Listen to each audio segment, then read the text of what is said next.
Ini kan udah tayang kan dalamnya kan? Ya kalau halu tuh nggak syuting. Iya, nggak syuting. Oke. Ini udah tayang. Iya. Terus dia bilang, wah itu bukan duit dia ataupun apa gitu.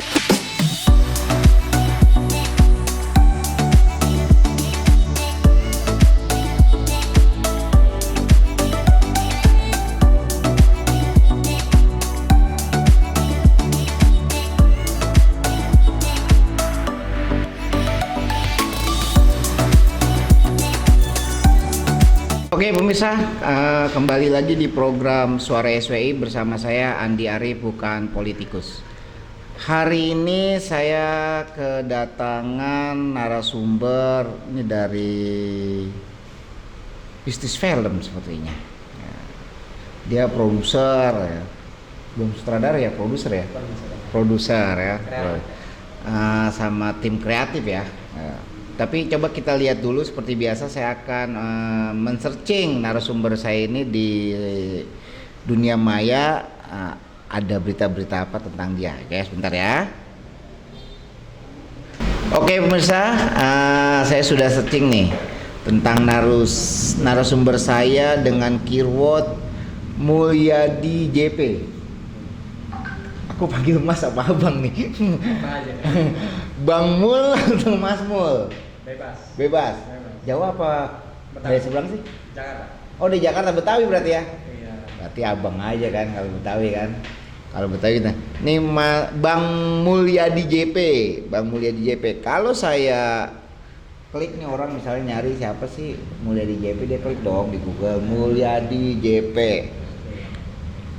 Mungkin Mas juga sering ngetik mungkin ya. Tapi biasanya tuh kita tuh nggak pernah ngetik tentang nama kita sendiri ya. Orang biasanya Mulyadi JP. Nah, kalau kita klik nih, keluar nih. Oh ini ada foto. Itu artis tuh. Itu artis dangdut tuh kalau nggak salah itu ya. Nah ini ada artis dangdut nih. Kita lihat bahwa ya ini masih foto-foto nih pemirsa. Nanti kita lihat-lihat dulu. Ini siapa sih sebenarnya Mas Mulyadi JP ini? Mulyadi JP, Product Manager MD Course Entertainment. Benar Mas ya? Iya. Karena ada di Google tuh Mas. Mas sebagai product manajernya MD Course. Terus ada YouTube-nya. Wah, ini tahun berapa nih ya? Saya baca dulu nih tahun berapa ini. Ini 2015, oh lama. Udah ini berita lama ya, tahun 2015 ini ya. Di sini ada ada yang Lia Ladiasta disebut istri muda, suami angkat bicara. Mas boleh, ini cerita mana menarik nih kayaknya. Ini kan penyanyi dangdut nih Mbak Lia nih kan. Iya. Ini emang pernah jadi istri muda Mas? Enggak itu. Jadi itu kisah lama. Kisah lama. Tapi benar jadi istri mudanya? Dulu.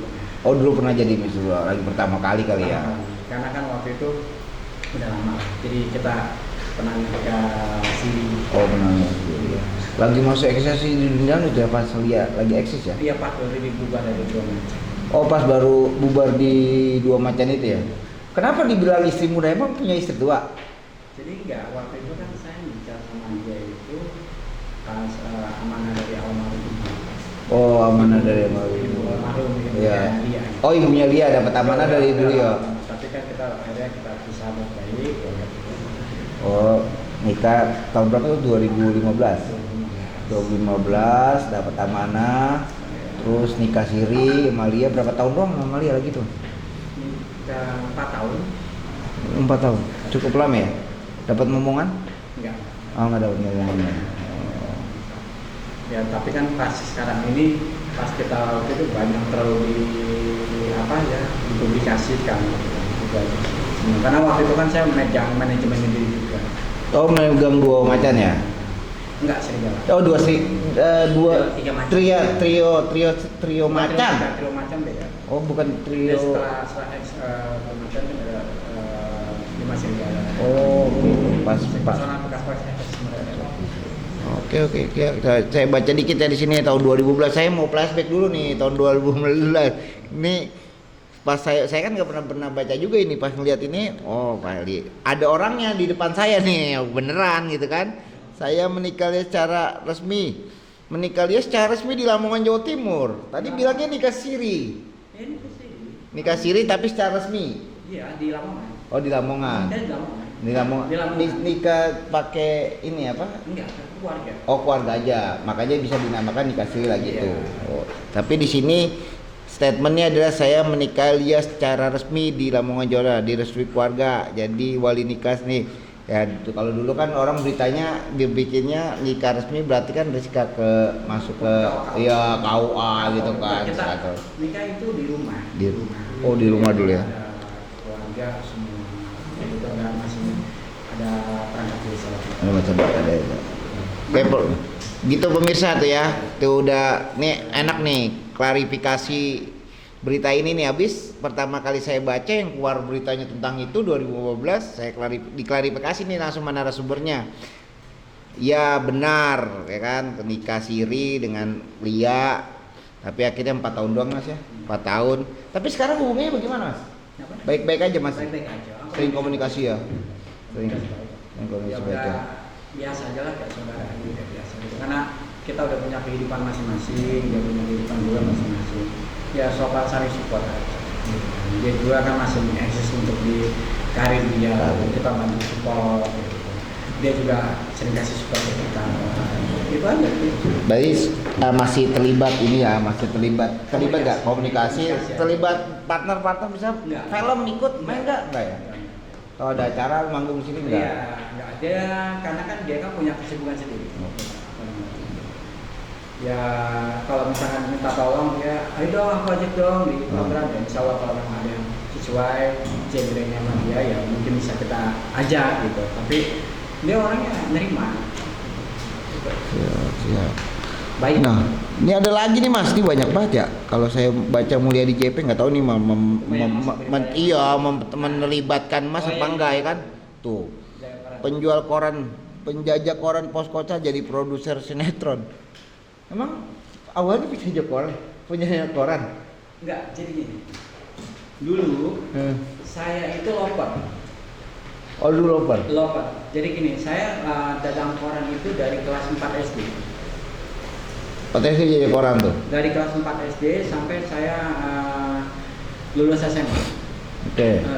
Jadi dulu itu saya kan kalau pagi jam 4 itu jam 4 subuh, saya udah ada di Harmoni.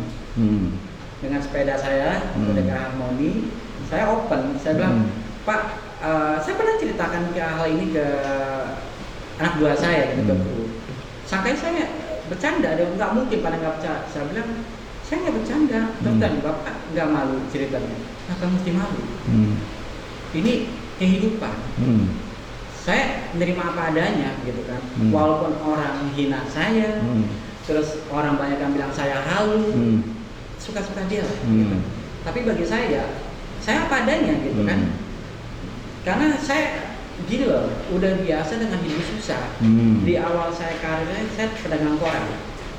Sampai saya biayain untuk sekolah saya sendiri waktu SD kelas 4 SD itu saya dengan koran.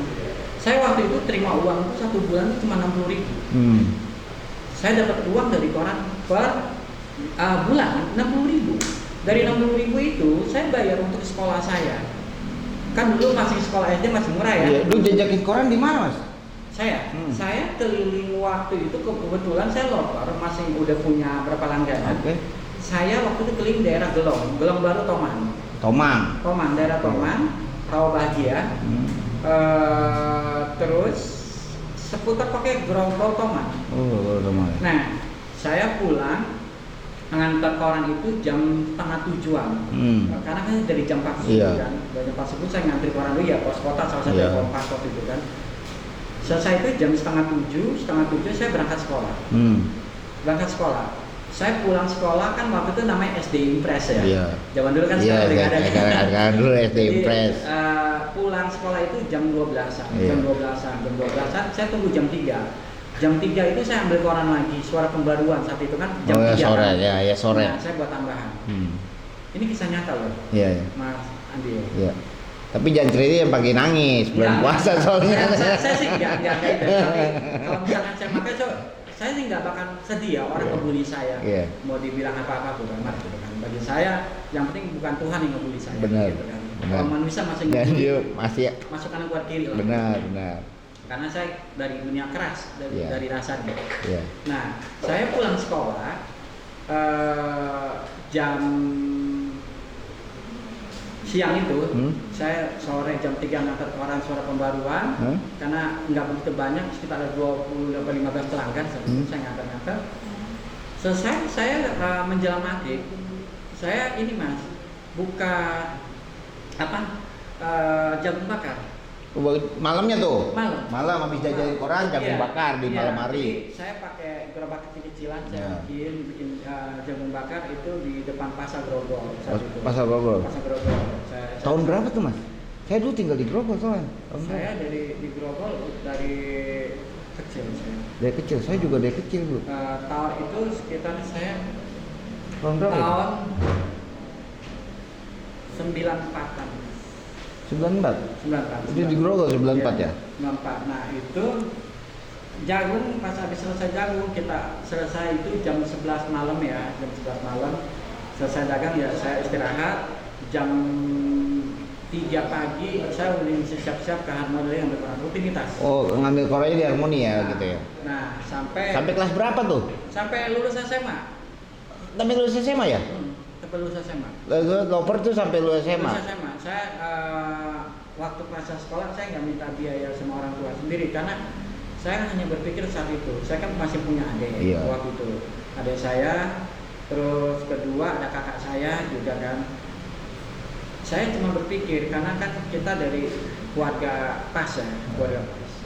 Bapak saya punya bengkel kecil-kecilan saat itu, tapi saya nggak mau membebani mereka. Saya pikir ya udah, untuk biaya kakak saya sudah besar, belum adik saya gitu. Baik, saya mengalah gitu. Gimana saya meringankan mereka? Saya nggak minta uang sama almarhum bapak saya, ibu saya saat itu. Saya bilang ya udahlah, saya coba. Sampai mereka nggak tahu apapun yang saya lakukan gitu mas. Sampai mungkin saya nggak pulang, nggak dicariin. Sampai saya berpikir apa saya anak tiri. Sampai saya berpikir kayak gitu. Apa ibu saya nggak sayang sama saya nggak dicariin, saya nggak pulang ataupun apa. Tapi saya nggak mikir ke sana, ya udahlah. Sampai akhirnya ibu saya juga merasa bersalah saat itu.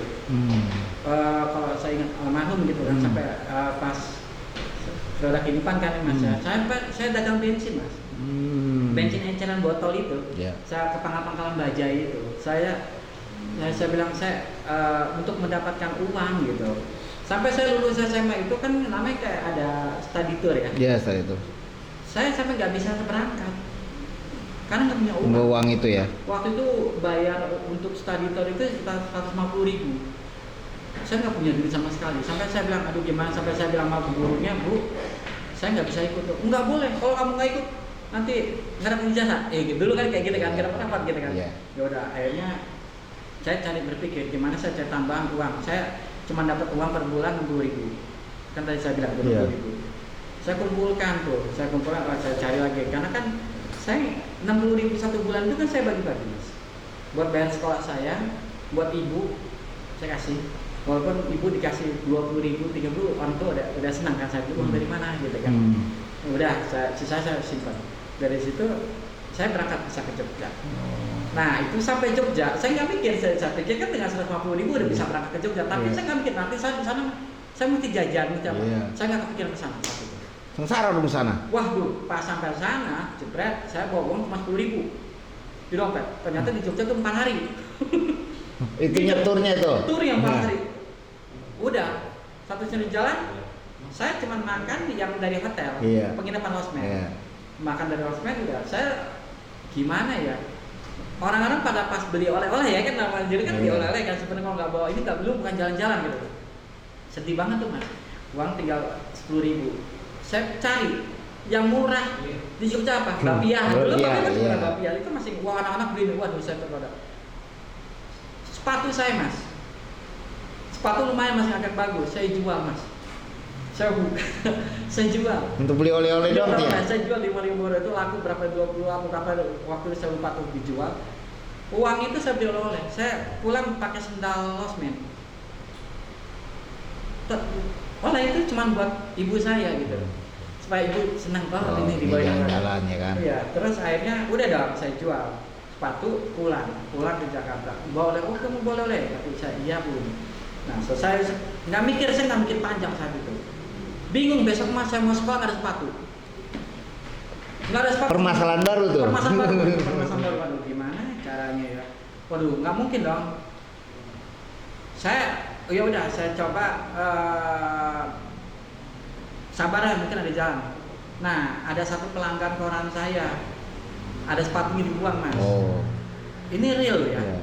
Itu di Gelang Baru anak mahasiswa. Trisakti waktu itu. Yeah. Dibuang. Saya tanya, "Om, gua dibuang sepatunya?" "Iya, nggak kepake." "Mau lu?" katanya. "Boleh deh." Saya ambil, Mas.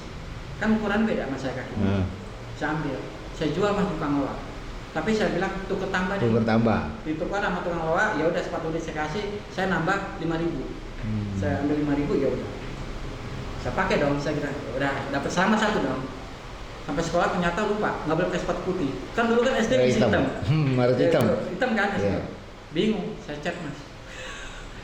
Saya pilok. Ini mah kayak cara cerita begini mah harus untuk bikin film gitu kan. Itu tapi perjalanan hidup gitu kan. Iya, perjalanan hidup. Sampai akhirnya saya nggak kuat nih untuk kuliah. Nggak ada biaya kan, nggak kuliah nggak kuat. Sampai saya ngenaikin mobil, angkot waktu itu sampai dagang asongan di P6 Grogol Rambutan gitu. Saya buatnya tambahan karena saya terus sampai angkot waktu itu dari Sunter ke PRJ, angkot-angkot yang biasa kayak gitu. Saya udah sampai saya ketemulah saya satu sama dosen IKJ. Dosen IKJ. Itu orang paling berjasa dalam hidup saya gitu kan, menjadikan saya mengenal dunia film. Oke. Oh, berawal dari situ ya, ditawarkan sama. Enggak, dulu awalnya saya ikut-ikut figuran Mas. Tapi waktu saya masih kecil, masih SD itu saya sempat main di jendela rumah kita. Di arah Sultan Om Deddy. Iya, Deddy Setiadi. Itu. TPRI Mas sama. Oh, dari kecil memang suka itu ya? Suka.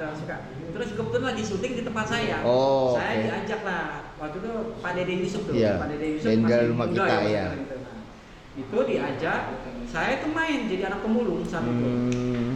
Dari situ saya tertarik gitu. Tertarik dengan dunianya gitu. Dari situ ya udah. Nah, pas saya lulus SMA, saya kenal lah sama satu dosen itu, Pak Harun Suwardi almarhum dengan Pak Sam Sarumpait. Oke.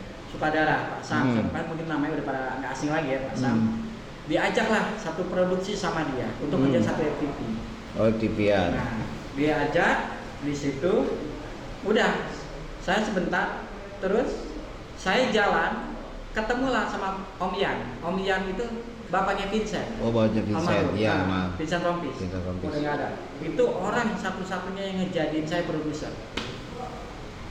Itu Om Yan itu. Ini demi Allah, demi Tuhan. Saya itu Om Yan itu. Padahal nggak sempat kuliah di KJ. Nggak sempat ya? Nggak sempat. Saya pikir tadi kuliah di KJ. Nongkrong depan IKJ. Oh, nongkrong aja di depan IKJ ya. Di warung IKJ itu ya. Cuman saya ngeliatin kapan saya bisa kuliah di sini, saya bisa kuliah di Tapi sini. setelah itu sempat akhirnya masuk IKJ gak? Enggak sampai sekarang ya. Udah sampai sekarang. Sampai Jadi sekarang. saya nikmatin di film gitu kan. Akhirnya kan saya kan belajar sama orang-orang IKJ itu, sama dosen-dosen itu kan. Sama Pak Harun Suwardi, sama Pak Sam Sarumpait gitu kan. Sama Pak Yan Rompis, Pak Robin Simanjuntak, itu orang senior semua, Ege Baker gitu kan.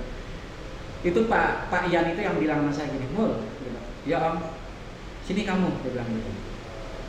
"Saya tuh yakin suatu saat nanti kamu akan jadi eksekutif produser." Dia ngomong gitu. Saya bilang sama Om Yan, saya kerja aja jadi asisten unit udah alhamdulillah saya gitu. Kamu nggak boleh kayak gitu. Feeling saya begitu. Bismillah Om gitu. Ya udah pokoknya kamu belajar. Pokoknya tenang, saya bantu kok. Tetap kamu mau belajar gitu.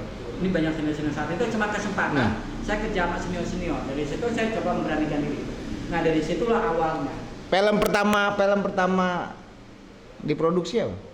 Saya sih kalau film kan biasanya saya sama MD. Nama Dulu kan MD. saya di MD Entertainment. Oh, awalnya di MD Entertain ya. Saya di MD Entertainment. Jadi setiap produksi MD ya saya ikut semua. Ikut. Gitu. Oke. Nah, terus selesai itu saya selesai dari MD, saya keluar masuk ke Bikin itu label apa manajemen ini PH, bikin PH. Belum Bikin saya PH tuh. Satu produksi di MTech ya, Takut Kawin Movie waktu itu. Oh, Takut Kawin. Nah, saya jadi co-producer dari situ. Jadi co-producer. Nah, waktu pas di MD itu saya bikin berapa sinetron ya, lumayan udah banyak ya. kayak Cinta Fitri, kayak Kian Santang, Raden Kian Santang. Oh, Raden Kian Santang ya? Pertama Raden Kian Santang pertama itu di 2012 itu saya. Gitu, Oh, Kian Santang yang bikin. Jadi saya waktu itu bertiga sama kawan saya satu Warid, satu Saiful. Jadi mencetusnya mereka, gitu kan. Jadi produksi yang handle, kreatif Warid, director, sutradara Saiful. Oh, Saiful. Kita bantu sama Pak Edi Jonathan almarhum. Nah disitulah terbentuknya awal Kian Santang itu saya bikin program itu hanya kita dari satu buah gambar harimau. Oh jadi nggak gambar harimau aja? Kita punya imajinasi di situ. Oh kita bikin terbentuklah itu. Setelah itu kita bikin madun, tendangan si madun. Oh tendangan si madun. Nah tendangan si madun kita berjalan ya semua orang meninggal.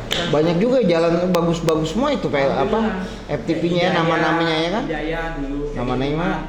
Saya mulai nulis cerita itu di religi itu di sinetron Iman, Iman Daya. Mas dari cerita sulit tuh tadi cerita kan, sampai akhirnya bisa pada posisi yang ya tough gitu kan, itu apa sih yang akhirnya terbersit di hati seorang Mas Mulyadi gitu? Kesulitan itu ternyata akhirnya dapat berkah sampai sekarang ya? Alhamdulillah. Ya kesulitan sih banyak ya Mas ya. Waktu saya pertama kali membuat satu produksi gitu kan, contoh deh. Iya. Ya namanya gini loh. Kita hidup banyak tantangan Mas ya. Yeah. Banyak aja orang pro kontra, ada yang suka ada yang enggak. Iya, pasti. Jangan kan orang jauh, orang terdekat aja kadang-kadang udah bisa mengkhianati kita. Iya, pasti. Ya kan? Udah bisa ngejulitin kita, udah kayak enggak. Kalau kan orang kan intinya gitu loh Mas. Di saat kita disuka kita dipuja, di saat kita nggak disuka kita dicela, dicari kesalahan kita seujung-ujungnya kesalahan kita. Kalau saya gini, karena saya pernah susah, ya Mas Andi ya, saya pernah jadi orang susah, jadi bukan saya orang kaya, jadi saya udah bisa ngerasain sakitnya kru gimana gitu, capeknya kru gimana karena saya mencari uang di jalanan juga percis. Jadi ketika berarti saya lebih bisa menghargai yang di bawah lah ya. Iya. Karena berdasarkan pengalaman kita. Iya, saya gitu. Waktu pertama saya bikin ini PH, tujuannya satu Mas. Saya mau lihat kru ini kerja. Awalnya saya setelah keluar dari MC, dari satu PH lah gitu kan, dari salah satu PH, udah saya mau istirahat. Karena saya pamit kan, saya pamit sama Pak Manap waktu itu, Pak saya pamit ya mundurin diri. Pak Manap saya bilang jangan mulu, you di sini aja. Gitu. Tapi ya saya mau temani ibu saya saat itu kan bapak saya baru meninggal. Baru meninggal itu, saya temenin. Udah saya mau istirahat, saya buka usaha kecil-kecilan gitu kan. Saya kan ada waktu usaha kecil-kecilan gitu kan. Saya buka. Nah pas udah saya istirahat beberapa bulan kemudian. Kru banyak yang WA saya, Pak, kapan produksi lagi, Bapak, kapan saya diajak? Saya bilang saya nggak di film. Dari situ saya tergerak, cobalah saya buat sesuatu buat mereka gitu kan. Ya tujuannya ya biar kru pada bisa nyari rezeki gitu aja. Kalau dibilang saya nyari keuntungan ataupun apa itu saya pernah difitnah Mas. Nanti. Pernah sempat difitnah juga ya? Pernah. Sampai saat ini. Walau nauzubillah min dzalik, ini bulan puasa Ramadan gitu. Saya pernah difitnah. Saya dibilang katanya nggak pernah bayar kru, dan dibilang katanya saya nggak pernah bayar pemain, katanya kayak saya potong gaji karyawan. Oke, salah klarifikasi. Saya pernah bayar karyawan saya waktu COVID. Waktu COVID. Kita COVID yang dasar-dasar itu. Total, semua kegiatan nggak boleh ada kan. Nah sekarang gini loh, mungkin Mas Andi kalau jadi owner, kita nggak ada pemasukan Mas. Iya benar. Tega gak kita keluarin karyawan? Keluarin, mereka mau lari kemana? Iya. Saya untuk balance, gimana caranya biar kita juga nggak ambruk. Akhirnya saya ngomong baik-baik ke karyawan.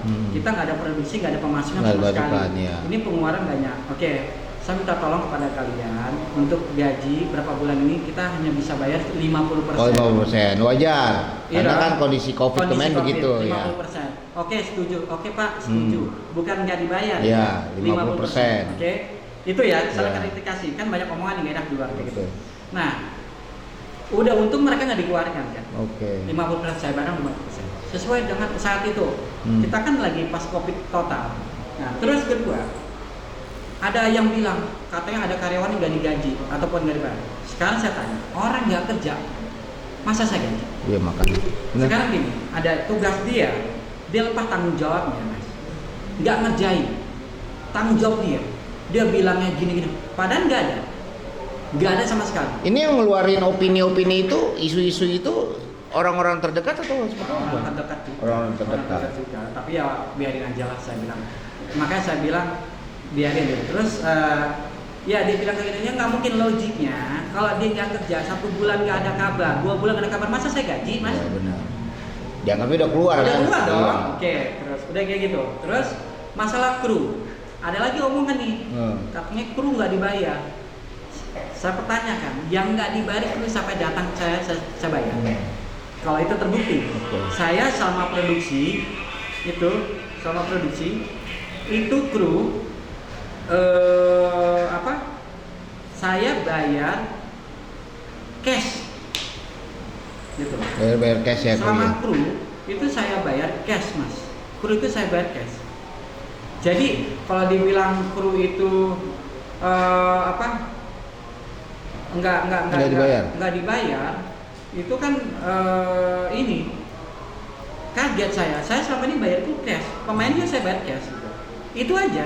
Terus ada yang bilang katanya dibayar, katanya dicicil kru. Nah oke, kayak syuting film, kayak kemarin saya syuting film ini Pelet Pocong. Film Telet Pocong ya. Oke, yang namanya syuting film, Mas, ini kan kita kan ada ini ya, Mas, pembayaran itu kan ada termin. Iya dong, beda dengan sinetron. Iya. Kalau sinetron itu kan bayar per episode. Ya oke, gitu kan kayak per episode. Tapi namanya film itu kan sekali. Iya. Nah, itu ada termin 1, 2, 3 tergantung kesepakatan kantor. Oke. Termin pertama setelah penandatanganan kontrak. Iya. Termin kedua awal dia syuting. Iya. Termin ketiga ketika selesai syuting. Iya. Benar dong? Iya. Mereka ngomongnya bayarnya dicicil, ngomongnya di luar bilangnya payah nih bayar dicicil. Loh itu sesuai dengan kontrak termin. Baca kontrak dong. Iya. Itu yang saya mau klarifikasi. Kalau dibilang kita nyicil ataupun apa, ya kenyataan seperti itu. Mas, apa sih yang ditakutkan Mas dengan sama opini-opini di luar gitu kan? Sama opini-opini di luar kalau kita merasa kita fine-fine aja, orang nggak ada masalah apa-apa. Apa yang Mas takutkan sebenarnya? Saya sih nggak saya takutkan gitu ya. Kalau saya bilang orang di luar itu ketika saya bikin produksi, orang bilang halusinasi dia aja, halunya dia aja, biarin. Kalau itu halu, produksi nggak ada dong. Iya. Ini kan udah tayang kan dalamnya kan? Ya kalau halu tuh nggak syuting. Iya, nggak syuting. Oke. Ini udah tayang. Iya. Terus dia bilang, oh itu bukan duit dia ataupun apa, gitu kan? Yang namanya film kita ada partner. Iya, pasti. Benar kan? Nggak mungkin sendiri. Nah kita bagi-bagi, oke, misalkan RAB-nya berapa, ya dong, kita bagi margin. Oke, berapa persen? Kita jujur, film ini kita keroyokan. Berapa investor? Ada Ibu Anggi, ada Pak Rajes, ada Pak Dixon, ada saya. Ada berapa owner ya di situ ya? Nggak mungkin di title itu 4 kita jajarin. Produser 4 orang. Nggak mungkin dong, Mas. Iya, kita bagi dong. Yang satu ke executive producer, yang satu ke produser, yang satu co-producer. Saya pegang co-producer karena ngurusin produksi. Oke. Pak Dixon untuk executive producer. Ibu Anggi untuk masuk ke produser. Sesuai dong. Ya itu kalau dibilang saya cuman titipan, cuma itu lupakan. Saya bilang ya itulah. Sama kayak tadi.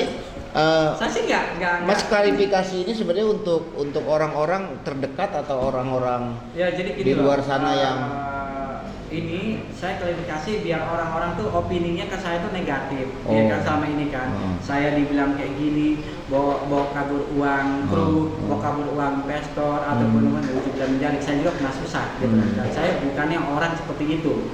Mungkin orang-orang yang udah tahu sama saya juga ya oke. Gitu kan, kayak gitu. Nggak ada masalah, mungkin yang udah pernah ngikut sama saya juga. Dan selama kru juga saya kerja sama saya pernah bayar cash semua. Saya bayar cash semua. Saya sih nggak takut ya, cuman negatif orang gitu. Logikanya gini loh, kalau mereka kapok sama saya, nggak dibayar apa yang mereka masih mau kerja sama saya. Iya benar. Logikanya kayak gitu. Oke pemirsa, ini barusan Mas Mulyadi JP nih klarifikasi gitu loh. Isu-isu di luar sana yang ya sebenarnya sih gini, misalkan orang tuh kalau sukses melakukan sesuatu pasti banyak yang iseng juga gitu kan. Kadang yang iseng menyebarkan hoak-hoak gitu lah istilah kasarnya, info-info yang menurut dia bisa merusak karir seseorang gitu kan. Tapi kan hari ini Mas Yudi sendiri sudah klarifikasi gitu kan, kalau saya sih percaya gini loh Mas itu nggak ada yang bener lah di luar sana ya, isu-isu itulah ya. Saya sih percaya gini ya Mas ya, sejahat apapun mau menjelekkan saya di luar sana, tapi kalau Allah udah menentukan jalan saya ya pun fayakun gitu aja. Kita kan manusia udah punya jalan masing-masing ya Mas ya, rezeki masing-masing gitu kan. Walaupun di luar ada suara sumbang kiri kanan saya dijelekin ataupun apa, ya udahlah saya ngakuin loh emang saya jelek gitu kan, saya apa kayak gitu kan. Saya nggak nutupin buat pencitraan ataupun apa, saya harus berpura-pura depan relasi, depan fans sama kalau berjalan mah mungkin berjalan aja. Opini orang mah, omongan orang mah, kalau selama kita merasa omongan orang itu nggak bener, ngapain juga kita tanggepin ya kan? Kalau kita tanggepin malah nanti bisa jadi bener gitu kan? Nah makanya seperti itu. Nah kita bahas tentang film ini nih. Ini kebetulan ada trailernya udah tayang kemarin Mas ya. Ini produksi MD juga ya, MD Picture juga ya? Gini, digital itu PH saya sama Bu Anggi. Oh digital Film Production. Okay. Jadi kita sharing profit untuk distributor. Itu ke Clock itu ada perusahaan MD Entertainment. Di MD Entertainment. Jadi dipegang sama Pak Rajes Pujambi gitu kan. Jadi kita distributornya pakai MD. Pakai MD distributornya. Produksi berarti digital. Di Mas ya. Ini kemarin udah tayang Mas ya? Udah hari ke-10. Udah hari ke-10. Gimana progresnya Mas? Alhamdulillah penonton di hari ke-10 ini sudah 125 ribu. 225 ribu. Lumayan dong untungnya. 125 ribu ya kan? Kalau saya gini berpikir ya, yang penting jadi dulu Mas. Mikirin untung ya, kita kan gambling ya, gitu kan nggak bisa. Yakin bisa gini. Ya yang penting jadi dulu. Ya tapi kalau udah tayang 125 mah udah nutup produksi kayaknya. Alhamdulillah aja saya bilang kan. Ibaratnya gini loh. Yang penting ini tayang dulu. Hasil karya kita. Karena setiap pekerjaan Mas, kalau di awal kita ngomongin uang, itu nggak akan jadi. Semua kerjaan apapun. Orang kalau udah di awal dibicara masalah duit di depan, masalah uang nggak akan jadi. Gitu. 125 ini rencananya targetnya nih berapa minggu Mas? Targetnya ini sih 3 minggu Mas. 3 minggu ya? 3 minggu. Target penonton berapa emang? Target penonton sih kalau dari kecil saya sih maunya 500 ribu gitu. 500 ribu ya? 500 ribu ya? Saya bilang dapat 200 ribu ya, 250 ribu udah alhamdulillah gitu, saya bilang gitu. Ya apalagi film banyak banget kan, film horor ya? Banyak. Ini film horor lagi banyak nih saya lihat. Banyak. Keluar. Namanya yang penting gini loh Mas, bagi saya saat itu ketika proses syuting ini berjalan, kita udah bisa kasih rezeki ke kru, bisa kasih rezeki ke pemain, nilai tangan. Modal berapa Mas kemarin? Lumayan. Di bawah 5? Di bawah 5 ya? Di bawah 5 M ya? Kalau saya ngomong fair, di bawah 5, di bawah 5. Di bawah 5 ya? Di bawah 5 ini filmnya. Karena kalau terlalu ketinggian dengan nilai segitu malu nanti.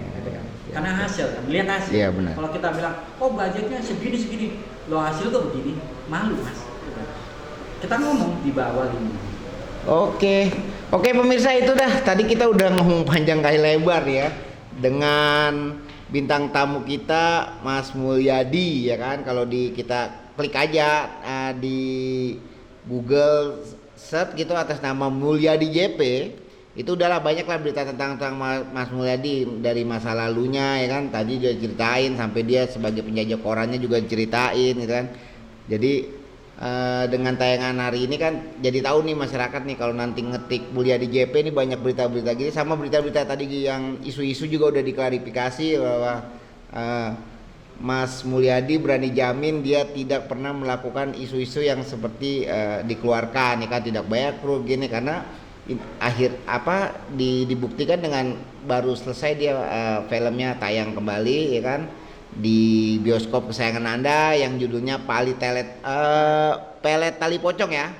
ya, yang bisa masyarakat bisa tonton di bioskop-bioskop kesayangan Anda. Itu aja Mas ya hari ini saya mencari ya. Nanti kita bahas yang lain Mas. Makasih, Ini kan baru sekali bahas nih. Besok bisa bahas-bahas yang lain, bahas film, bahas lain ya kan. Siapa tahu ada bahas-bahas yang melenceng-melenceng sedikit, kita kan lebih enak gitu kan. Oke pemirsa, itu aja ya wawancara hari ini saya dengan Mas Mulyadi. Semoga tayangan ini bisa berguna untuk para pemirsa. Sampai ketemu lagi di episode berikutnya. Wabillahi taufiq wal hidayah. Wassalamualaikum warahmatullahi wabarakatuh.